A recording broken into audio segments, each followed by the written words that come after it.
আজকে আমি এই মাছটা একটু অন্যরকমভাবে রান্না করব। আমি এটা একটু পোস্ত আর লঙ্কা বেটে রান্না করব। তো আমি কিভাবে রান্না করি দেখতে থাকুন। আমি প্রথমে মাছটা ভালো করে ধুয়ে নুন হলুদ মাখিয়ে রেখেছিলাম। আমি এটা রুই মাছ নিয়েছি। আর এখানে আছে একটু পেঁয়াজ কুচো, টমেটো কুচো, কাঁচা লঙ্কা, একটু ধনেপাতা, আর এখানে আছে পোস্ত আর লঙ্কা বেটে রাখা। এরপর মাছগুলো ভেজে নেব।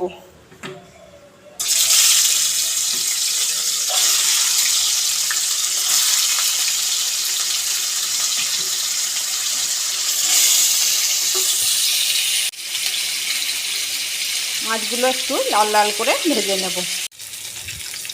মাছটা ভাজা হয়ে গেছে, আমি মাছটা এরপর তুলে নেব। একটা পাত্রের মধ্যে তুলে দেবো মাছটা। মাছগুলো ভাজা হয়ে গেছে। আর কড়ায় তেলটা আছে, ওই তেলটার মধ্যেই আমি একটু চিনি দিয়ে দেব।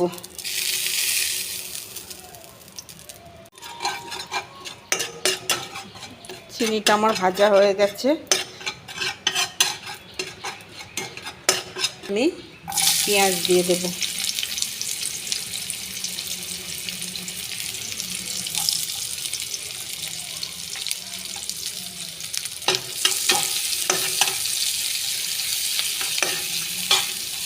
পেঁয়াজটা ভালো করে ভেজে নেব। পেঁয়াজটা আমার একটু ভাজা হয়েছে, আমি এই অবস্থায় টমেটোটা দিয়ে দেব।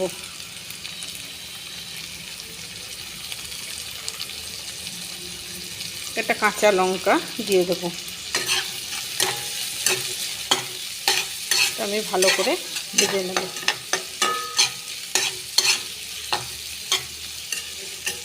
এর মধ্যে নুন আর হলুদটা দিয়ে দেব। এটা ভালো করে কষিয়ে নেব।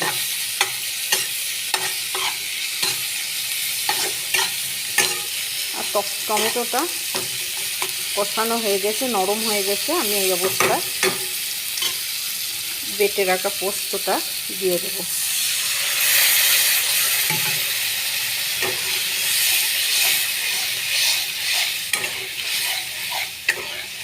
এটা একটু ভালো করে ফুটতে দেব। আর গ্রেভিটা ফুটে ঘন হয়ে আসছে, আমি এরপর ভেজে রাখা মাছগুলো দিয়ে দেব।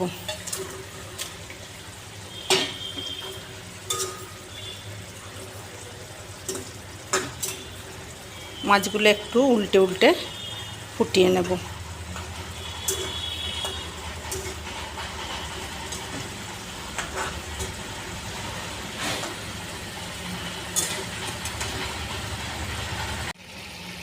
উপর থেকে ধনেপাতা ছড়িয়ে দেব। উপর থেকে গরম মশলা ছড়িয়ে দেব।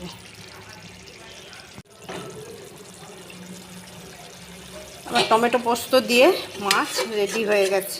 আমি এরপরে এটা একটা প্লেটিং করে নেব। আপনারা তো মাছ অনেকভাবেই রান্না করে দেখেছেন, এইভাবে একবার রান্না করে দেখবেন। খেতে ভালোই লাগে, দুর্দান্ত স্বাদের হয়। আর একঘেয়েমি মাছ খেতে ভালোও লাগে না, এরকমভাবে একটু রান্না করলে বেশ ভালো লাগে খেতে। আপনারা অতি অবশ্যই বাড়িতে এটা বানিয়ে খেয়ে দেখবেন। বন্ধুরা, আমার এই পোস্ত দিয়ে রুই মাছটা আপনাদের কেমন লাগলো জানাবেন। যদি ভালো লেগে থাকে লাইক শেয়ার কমেন্ট করবেন এবং সাবস্ক্রাইব করতে ভুলবেন না। ধন্যবাদ।